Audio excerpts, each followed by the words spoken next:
Deer পারো, তুমি সব বুঝো, খালি আমার ইমোশনটাই বুঝো না, সেটা আমি বুঝি না।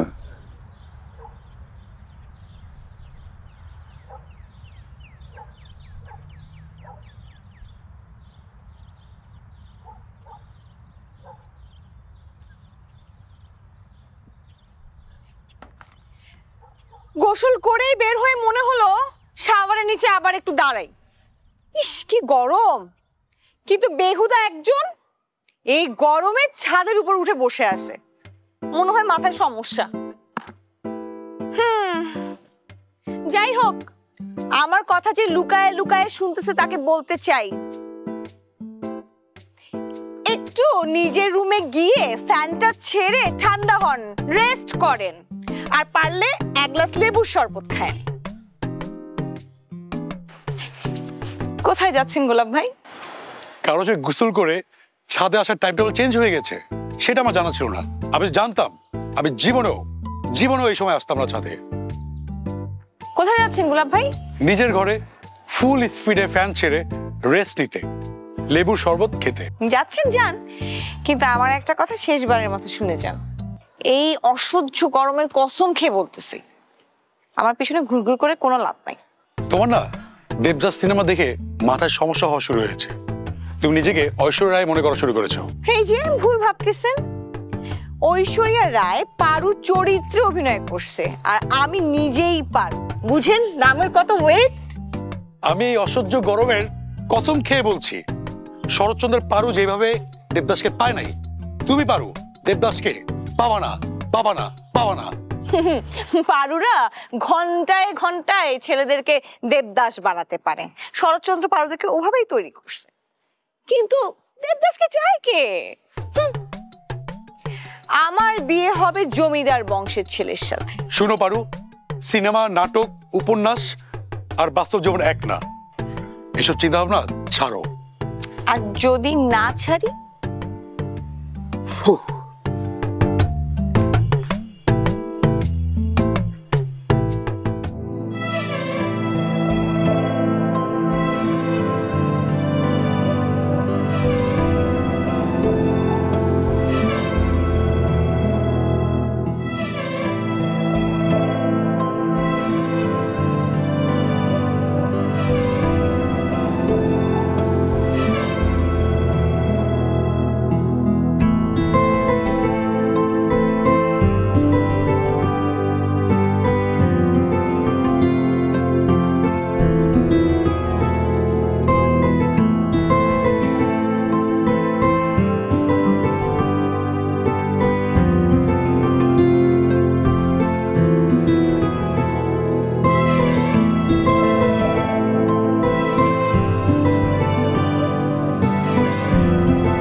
এইখানে ছাড়াছাড়ি ধরাধরির কি আছে রায়লা? তোমার আমিন ঘটক একটা বছর হয়ে গেল, আজ পর্যন্ত একটা সুপাত্র আনতে পারে নাই আর পারবেও না। তাহলে তারে ধৈর্য রেখে কোনো লাভ নাই।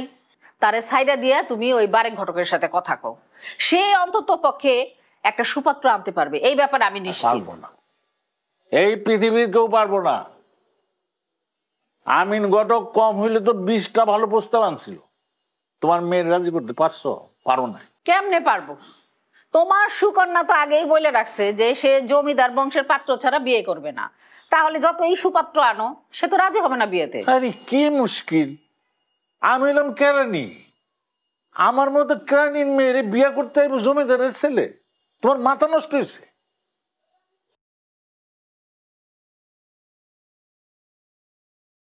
আমার কারেন্ট নাই। থাকবো না কেন, আছে তো। তো আব্বাজি গরমে হাত পাখা দিয়ে বাতাস খাইতেছে। তোর আব্বা ফ্যান বন্ধ রেখে কারেন্টের বিল বাঁচায়। আব্বা, এটা কোনো কথা হইল? এই গরমে নিজের কষ্ট দিয়ে টাকা বাঁচালে টাকা বরকত দিবে? দিবে না তো। আমি ফ্যান ছেড়ে দিলাম।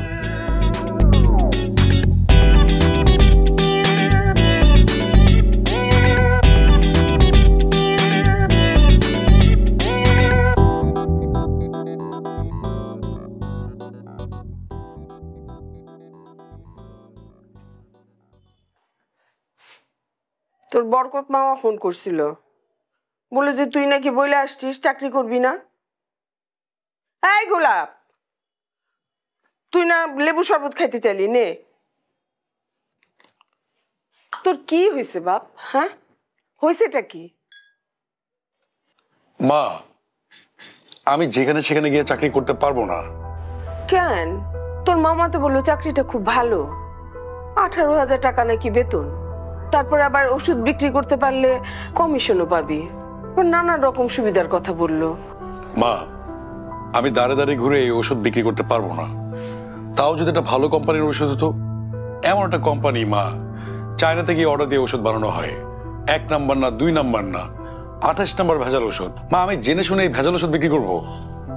আর মা, আমি জেনে শুনে এই ভেজাল ওষুধ বিক্রি করে কোনো মানুষের ক্ষতি করতে পারবো না। কি বলতেছিস এসব? হ্যাঁ মা, আমি ঠিকই বলেছি। আমি খোঁজ খবর নিয়ে দেখেছি, মামার ওই বন্ধুটা 1 নাম্বার না 2 নাম্বার না, সেও 28 নাম্বার ভেজাল লোক। আর আমি তার কোম্পানিতে চাকরি করবো না।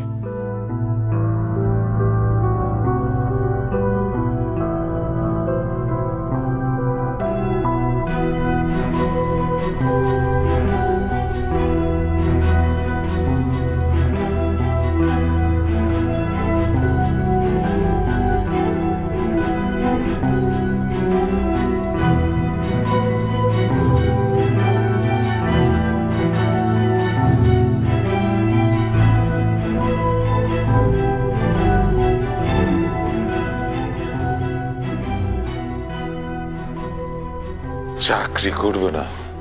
কত বড় সাহস বলে চাকরি করবে না? এই, তোমাকে কিছু বলেছে চাকরি করবে না? কি করবে?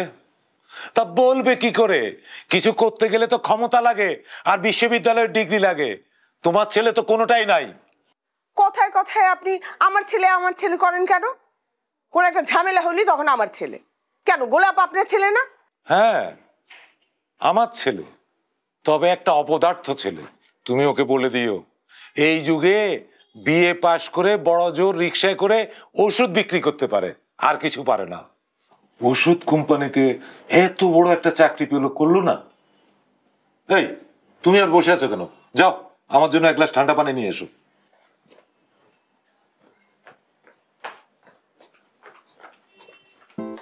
মা, একটু দেখো তো কে এরকম উচ্চ স্বরে চিল্লাচিল্লি করতেছে। তাদেরকে যে বলবে তাদের কি মান সম্মান নাই? আর এখানে আব্বাস জোয়াদারের মতো ভদ্রলোক থাকে, বাবার তো হার্টের প্রবলেম, বাবা তো উচ্চ স্বরে দূরের কথা, উচ্চ স্বরে কথা শোনাও তো নিষেধ। কি বাবা, ঠিক বলেছি না? আচ্ছা মা, থাক, কাউকে যে কিছু বলার দরকার নেই। তাদের সম্মান নাই থাকতে পারে, আমাদের তো একটা সম্মান আছে। মা, খুব খিদে পেয়েছে, টেবিলে খাবার সাজাও, আজকে আমরা 3 জন একসাথে বসে খাবো।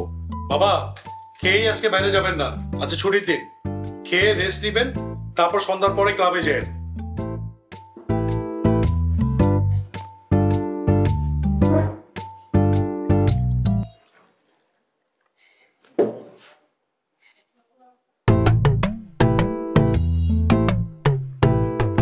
এই নেন আপনার ঠান্ডা পানি। লাগবে না, তৃষ্ণা মিটে গেছে। তা তো মিটবেই, ছেলের সামনে তো মুখে রাটা নাই, খালি আমার সাথে চিৎকার চিল্লাচিল্লি, আমার সাথে বাহাদুরি।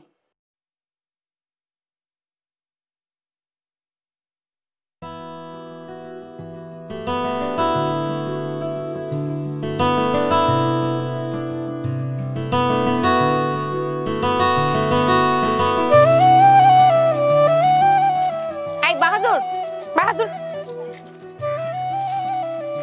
বাবা, তুমি এত সেজে গুজে কোথায় যাচ্ছ? মার্কেটে যাই বাতাস খেতে।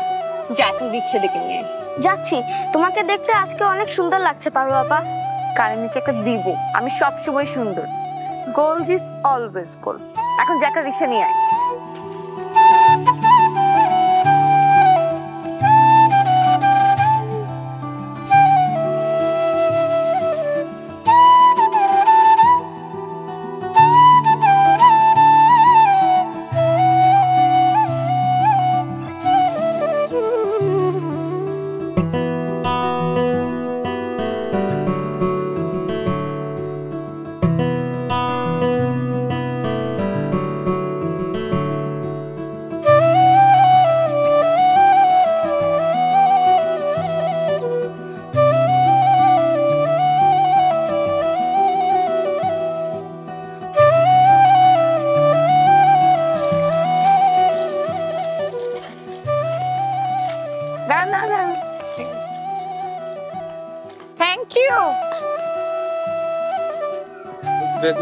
না লাগবে না, 40 টাকা ভাড়া। সেটা আমি বুঝে নিব।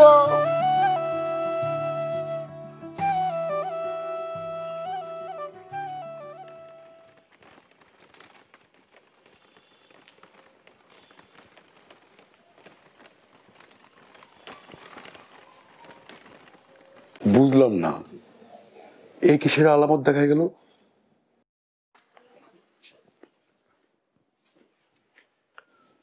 কিরে, কাপড় চোপড় এরকম উল্টা পাল্টা করে কি খুঁজতেছিস? মা, মাথা ওলজল হয়ে গেলে কোনো কিছু ঠিক থাকে না। এই নে চাটা খা। না মা, চা খাওয়ার সময় নেই, আসি।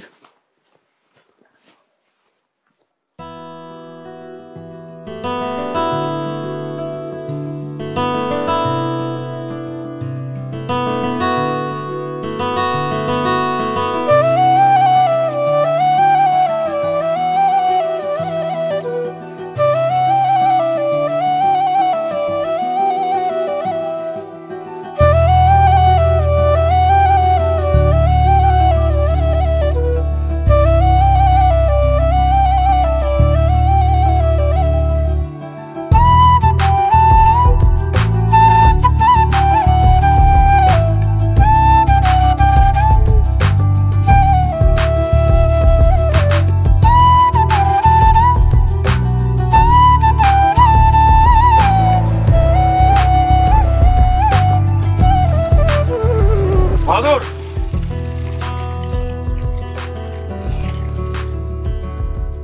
কিরে বাহাদুর, তোর একটু রিক্সা ঠিক করে দেখলাম, খালাম্মা কি অসুস্থ নাকি? না, আমার জ্বর তো ভালো হয়ে গেছে। ও, খালাম্মার জ্বর ভালো হয়েছে?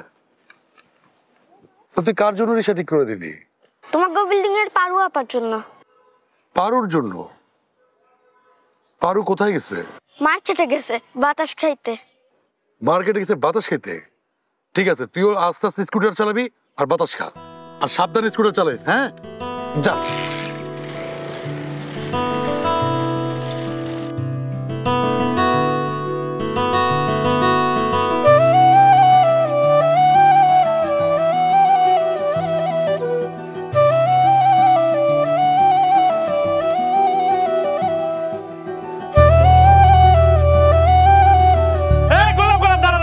কি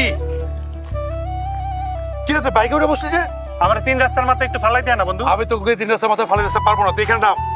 আরে উঠে যখন পড়ছি একটু কষ্ট কর না, খুব উপকার হয়। তো আমি খুব ইম্পর্টেন্ট সেন্সিটিভ একটা কাজে যাচ্ছি, তুই প্লিজ বাইক থেকে নাম। কারণ সেজে গুজে ফাইল নিয়ে কই যাচ্ছস? আরে আব্বার রিকোয়েস্টে জুতার দোকানে চাকরির ইন্টারভিউ দিতে যাচ্ছি। কি? হ্যাঁ। জুতার দোকানে? কপালে জুতা লেখা থাকলে আমি কি করব? তুই জুতার দোকানে ইন্টারভিউ দিবি? ডায়মন্ডের দোকানে ইন্টারভিউ দিলে একটা কথা ছিল, ভাবতাম একটু। ঠিকই কইছস, কিন্তু এই কথাটাই আব্বারে বুঝাইতে পারি না। এই তুই নাম, তুই বাইক থেকে নাম, তুই বাইক থেকে নাম। আমি তোর বলছি না, আমার পথ অন্যদিকে, তোর পথ অন্যদিকে। আর তুই যেহেতু জুতার দোকানে ইন্টারভিউ দিবি, পায়ে হেঁটে জুতা পরে হাঁটার প্র্যাকটিসটা কর, বুঝছস? আমি আসি। এই গোলাপ দাঁড়া, এই গোলাপ।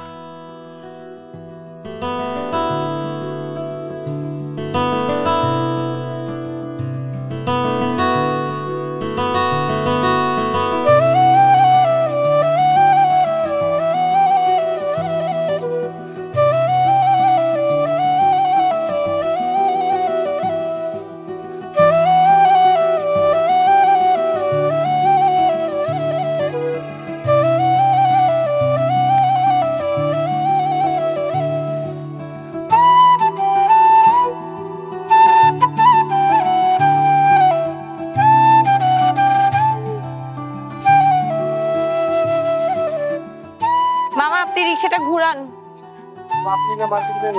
যেটা বলতেছি সেটা করেন, রিক্সাটা ঘুরায় ওইখানে রাখেন।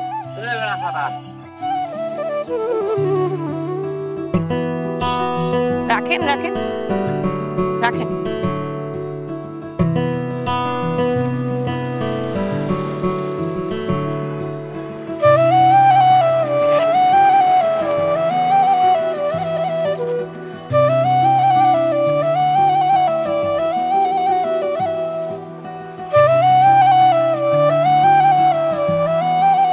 গোলাপ ভাই, আমি এদিক ওদিক কাকে খুঁজেন? আমি না, কাউকে খুঁজি না, কাউকে খুঁজি না। আচ্ছা আচ্ছা।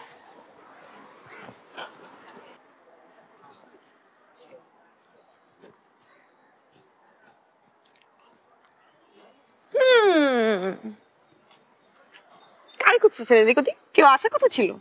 আরে না, কে আসবে আবার? ও, তার মানে আমাকে ফলো করে এখানে আসছেন, তাই তো? তোমার না মার্কেটে যাওয়ার কথা, তুমি এখানে কেন এসেছো? এমনি আমার ইচ্ছা, কোনো অসুবিধা? কোনো প্রবলেম নেই, আমারও ইচ্ছা, আমি এখানে এমনি এসেছি। তোমার কোনো প্রবলেম? হ্যাঁ, আপনি পুরাটাই তো একটা প্রবলেম। আপনি না একটা ভালো চাকরি করেন, না আপনি জমিদার বংশের ছেলে। তাহলে আপনি যদি আমাকে ফলো করেন আমার প্রবলেম হবে না? কি? জি, আমি যেইখানেই যাই আপনি উড়ে এসে জুড়ে বসেন কেন? সরি পারু, আমি তোমাকে কথা দিলাম, তুমি আজকের পর থেকে আমার এই চেহারা আর কখনো দেখবে না। চেহারা দেখবো না মানে কোথায় যাবেন? আমি কারো জীবনে প্রবলেম হয়ে থাকতে চাই না। প্রবলেম না থাকলে জীবনের কোনো মূল্য আছে?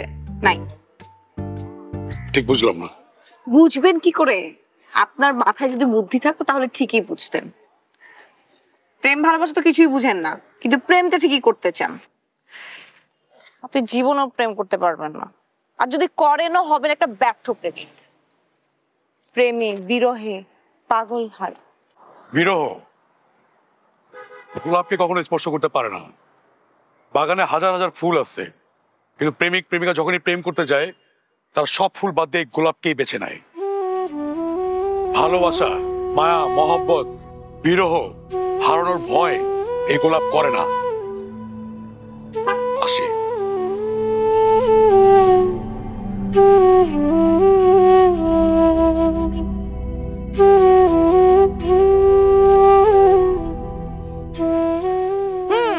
জান জান।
কিছু বলবে? আপনার ছেলের চেহারা দেখছেন কি হাল করে রাখছে? দেখছেন একবারও? তোমার ছেলের চেহারার হাল দেখে আমি কি করব? কি করবেন মানে? আপনার ছেলের চেহারা দিন দিন এই হাল হচ্ছে, সেটা আপনি দেখবেন না? তার চেহারা এরকম হয়ে যাচ্ছে কেন, তারপর সে ঠিক মতো খাচ্ছে না, তার কোনো দুশ্চিন্তা আছে না নাই, সেগুলো দেখার দায়িত্ব আপনার না? না, কারণ তোমার ছেলে একটা উৎকৃষ্ট মানের অপদার্থ, সে কারণেই তার কোনো কিছু জানার, দেখার, বোঝার আমার দরকার নেই। আচ্ছা, আপনি এরকম পাষাণ হলেন কবে? আমি পাষাণ, ঠিক আছে, মেনে নিলাম আমি পাষাণ। আচ্ছা ফাতেমা, তুমি আমাকে একটা কথা বলো তো, এই যে তোমার ছেলে গোলাপ, যাকে নিয়ে তুমি এত চিন্তা করো, ভাবো, তার সম্পর্কে তুমি কতটুকু জানো? সে কি করে, কিভাবে, তুমি কি তার কিছু জানো? জানো কিনা বলো, আমি কান খোলা রেখেছি, বলো বলো। না, গোলাপের কাছে ওর চেহারার এই হাল কেন হচ্ছে সেটা জানার বহুভাবে চেষ্টা করলাম, কিন্তু জানতে পারলাম না। এখন আমি বুঝতে পারছি না যে কি করব। এই তো লাইনে এসছে। শোনো ফাতেমা, তোমার ছেলে গোলাপ এত ছোট না যে তাকে শরীরে লোশন মাখিয়ে, কুসুম গরম পানি দিয়ে গোসল করিয়ে, তারপর সুন্দর করে সাজুগুজু করিয়ে টিভি ছেড়ে খাওয়াবে, বুঝেছ? যাও, মেলা রাতে হয়েছে, মশারিটা দাও। কি হলো, যাও।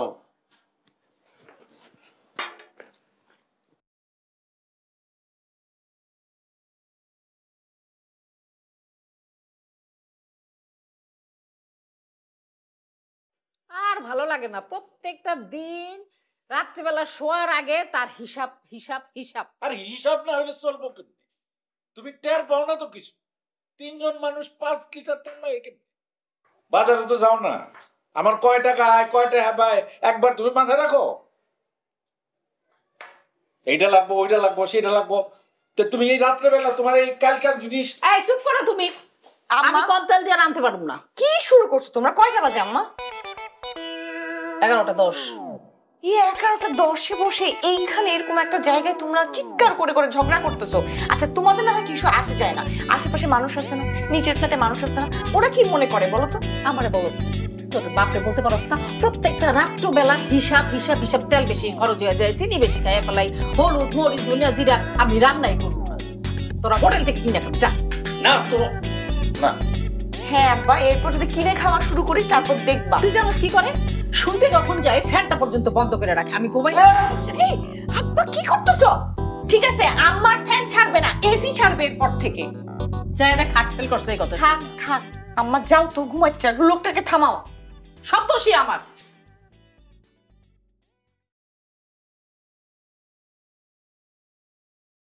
গোলাপ, তুই এখনো ঘুমাস নাই? আব্বা, আপনি তো রাতে? হ্যাঁ বাবা, তোর সাথে কিছু জরুরি কথা ছিল। সকালে বললেও তো পারতেন। হ্যাঁ পারতাম, কিন্তু তোকে তো কোনোদিন সকাল সকাল উঠতে দেখিনি। আমি যখন অফিসে যাই তখন তো তুই ঘুমিয়ে থাকিস, তাই এখনই এলাম। জি বলেন। তোর মা বললো তুই নাকি খাওয়া দাওয়া ছেড়ে দিয়েছিস। আর চেহারার কি অবস্থা করেছিস? কি হয়েছে, সমস্যা কি? আরে সমস্যার কথা জানা না থাকলে সমাধান খুঁজবো কি করে? আব্বা, কোনো সমস্যা নাই। এটাই কি তোর লাস্ট কথা? মানে? মানে তোর কোনো সমস্যা নেই? বা নাই। ঠিক আছে, তোর কথা আমি মেনে নিলাম, কিন্তু আমারও যে একটা লাস্ট কথা আছে। কি লাস্ট কথা আব্বা? তোর কারণে আমরা যাতে কোনো সমস্যায় না পড়ি, কথাটা মনে রাখিস।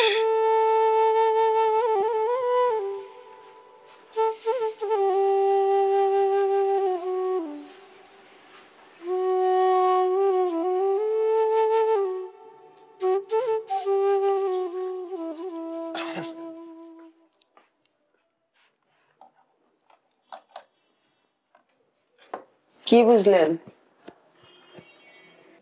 তোমার ছেলে দেবদাস হয়ে গেছে। কি বলতেছেন এইসব? ঠিকই বলছি।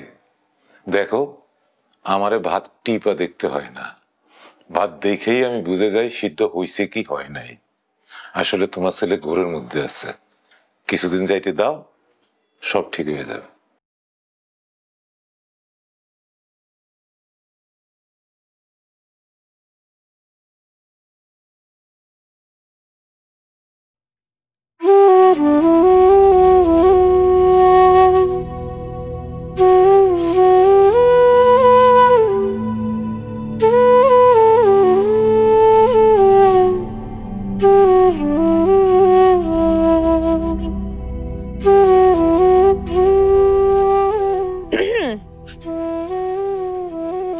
আরে চেহারার এই কি হাল করছেন?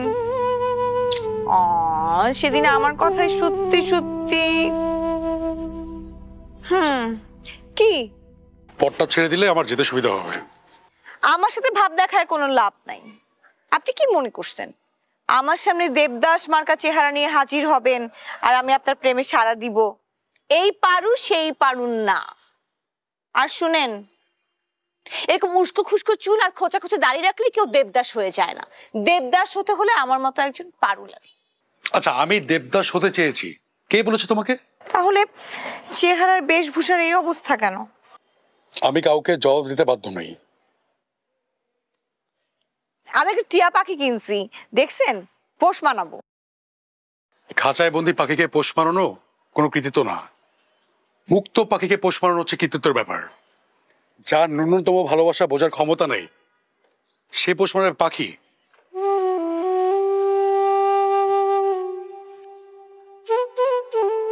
কি বললো? আমি ভালোবাসা বুঝি না?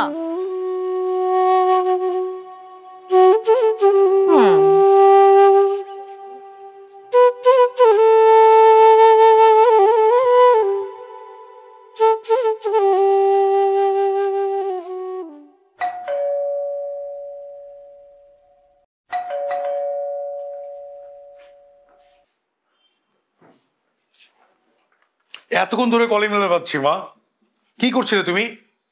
আরে মাছ রান্না করতেছিলাম। তোর এরকম অস্থির লাগতেছে কেন বাপ? একটু শরবত বানাই দিই? না মা, কিছু খাবো না, আমার গলা থেকে কিচ্ছু নামবে না।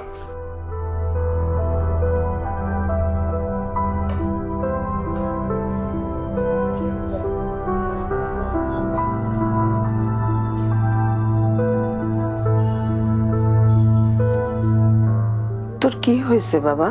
হ্যাঁ,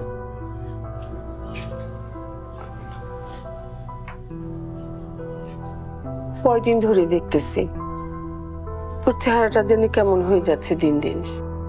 আমি তো তোর মা, আমাকে বল, বল না বাবা। মা, তুমি বরকত বাবুকে একটা কল দাও, যদি সুযোগ থাকে আমি চাকরিটা করতে চাই। আমি আর এক মুহূর্তে এখানে থাকতে চাই না। তুই না সেদিন বললি যে চাকরিটা ভালো না, কি 27 নম্বর না 28 নম্বর কি যেন বললি? হ্যাঁ আমি বলেছি, কিন্তু মা মানুষের সততা বলতে কিছু নাই। মানুষের সততা বলতে কিছু নাই, সততা কোনো দাম নাই। কিন্তু আমি তো তোর এই কাজটা করতে দিব না। কেন বাবা? শোন বাবা, অসৎ পথে উপার্জন করলে সেই উপার্জন থাকে না। মা শোন, সৎ পথে যদি উপার্জন করিস তোর জীবনের পরেও সেই উপার্জন থেকে যাবে। আমি তোরে ওই কাজ করতে দিব না। আমার ছেলেরে আমি অসৎ পথে কোনো কাজ করতে দিব না।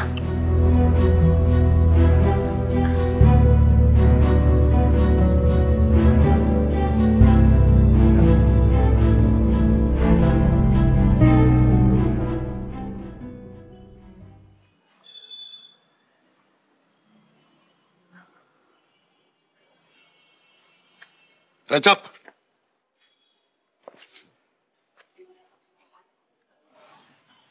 কিরে, তুই এ বেশভূষা ধরছিস কেন? আমি ধরিনি, আমাকে ধরতে বাধ্য করেছে।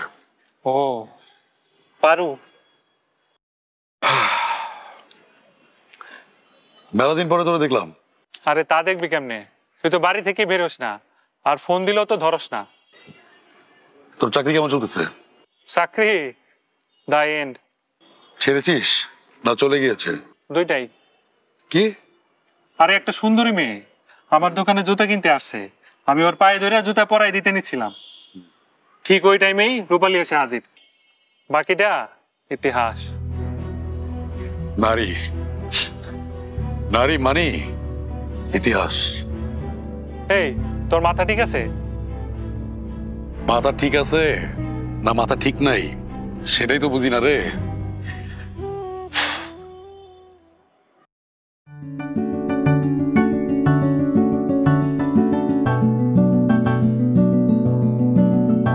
সালাম আলাইকুম স্যার। ওয়ালাইকুম আসসালাম। আরে আমিন ঘটক, হঠাৎ তুমি কোত্থেকা? স্যার একদিন কোনো খবর ছিল না, তাই আমিন ঘটকের কোনো খবর ছিল না স্যার। এখন খবর পাইছি তাই সোজা আপনার কাছে চলে আইছি স্যার। কি কো? হ্যাঁ ছেলের খবর পাইছো? হ্যাঁ। কি করে? স্যার পারু মাছ যেরকম চাউল চাইছিলে ঠিক সেরকম চাউলই পাইছি স্যার। জমিদার বংশ স্যার, নাম হলো গা ইমান মির্জা। গাড়ি বাড়ি টাকা পয়সা সম্পত্তি কোনো তার অভাব নাই স্যার। কি কো? এত বড় লোক? আমার মতো সামান্য এই কেরানির মেয়ের বিয়ে করতে রাজি হইব? স্যার সে অবশ্যই রাজি করায় ছাড়বো স্যার। আমি তো পারো মায়ের ছবি দেখাইছি, ছবি দেখে তো খুশি ইচ্ছে গদগদ স্যার। কিন্তু স্যার এই কিন্তু কি? কিন্তু মানে ওই ইমান মির্জার বয়সটা একটু বেশি আর বিপত্তিক স্যার। আচ্ছা আমার কাছে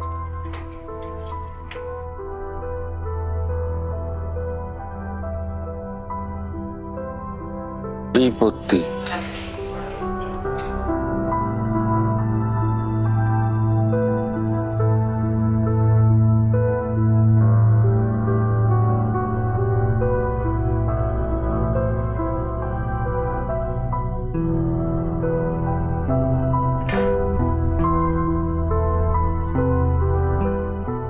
বিপত্নিক, আবার ছেলে মেয়েও আছে।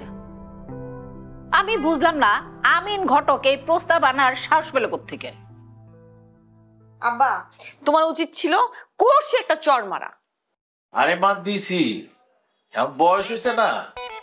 কইছে এমন দুইটা দিছি, মা গো কে চিৎকার করতে করতে দৌড়েছে। একদম উচিত শিক্ষা দিছো। কিন্তু আমি চিন্তা করতেছি অন্য কথা। কি কথা আব্বা? মানুষ যা চায় আল্লাহ কিন্তু সেটা কবুল করে। এই সত্যি সত্যি দেবদাসের পারুর মতো তোর জীবনের অবস্থা তো হইব না, নাইলে এমন প্রস্তাব আসবে কেন? আচ্ছা পারু, তুই আমার কত মা, তুই কি জমিদারের ছেলে ছাড়া বিবাহ করবি না? আব্বা আমি বিল্ডিং ছাড়া কোথাও যাব না। কি সব কথা বলতেছস? আমরা ভাড়া থাকি, তোর আব্বার যদি পোস্টিং হয় আমরা যে কোনো জায়গায় চলে যাব। কি আবল তাবল কথা বলস তুই? বাবা আমার পায়ের নিচে সন্তানের বেহেশত, আমি তোমাদের পায়ের নিচেই থাকতে চাই। তোমার মেয়ে একটা কঠিন অঙ্কের দাদা দিয়ে গেছে, বুঝতে পারতেছো কিছু? তোমার যা কথা, সারা জীবন অফিসে বইসা ওই হিসাব কষতে কষতে এখন সবকিছুতেই তোমার অঙ্ক মনে হয়। তুমি একটা জিনিস খেয়াল করছো, তোমার মেয়ে কিন্তু বলে নাই আমাকে ছেড়ে যাবো না। সে বলছে এই বিল্ডিং ছেড়ে সে কোথাও যাবে। আবার কি বলছে? আমাদের পায়ের নিচে থাকবে। বুঝতে পারতেছো? আমাকে পায়ের নিচে কি দোতলা, আব্বাস সাহেবের বাসা, অঙ্ক তো মিলা গেল মালা। তার মানে ফাতেমা আপার ছেলে গোলাপ? হ্যাঁ।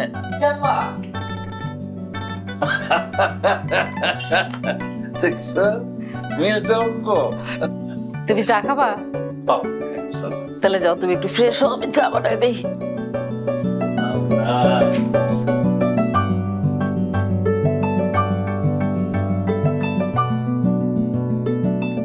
এই গোলাপ, গোলাপ ওঠ না, সন্ধ্যা হয়ে গেল তো।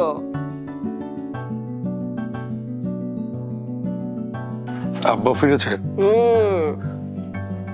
অফিস থেকে ফিরে দুই বিয়াই আড্ডা মেরে এখন আবার দুইজনের ক্লাবে গেল। তুই বিয়াই? তোর খুব তাড়াতাড়ি একটা চাকরিতে জয়েন করতে হবে। মা এসব কি বলছো? তোর এই বেশভূষার কারণ তোর আব্বা জাইনা গেছে। কি? থাক, আর ভাব ধরার দরকার নাই। তোর আব্বা বলে গেছে কালকে থেকে তোর এই চেহারা যেন আর সে না দেখে। নে হাত মুখ ধুয়ে এখন এই মিষ্টিগুলা খা। এত বদের মিষ্টি? উপরতলার পারুর আব্বা আম্মা নিয়ে আসছিল। পারুর আব্বা আম্মা? বিআই সাহেব বলল পারু নাকি বলছে তোরা একজন আরেকজনের পছন্দ করিস। বিআই সাহেব পারুর আব্বা? মানে পারুর আব্বা তোমাদেরকে এই কথা বলেছে? এই কথা জানানোর জন্যই পারুর আব্বা আম্মা মিষ্টি নিয়ে আসছে। তোর একটা চাকরি হয়ে গেলে তোদের বিয়ে পাকা। মা তুমি আমাকে একা থাকতে দাও প্লিজ। নে মিষ্টিগুলা খা, চা বানাইতেছি।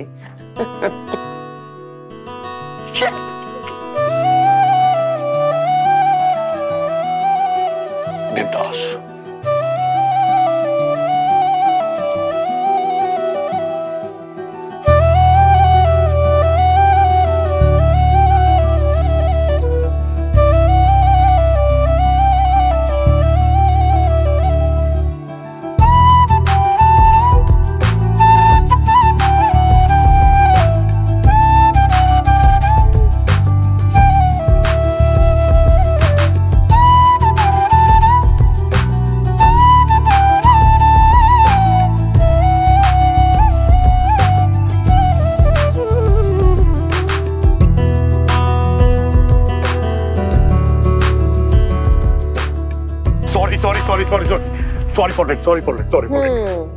পাওয়ার আগে একরকম আর পাওয়ার পর নানা রকম অজুহাত। সব ছেলেরা আসলে একই রকম না। এমন আমি কি করবো? ইন্টারভিউ দিয়ে বেরোতে তো লেট হয়ে গেছে, রাস্তাও জ্যাম ছিল।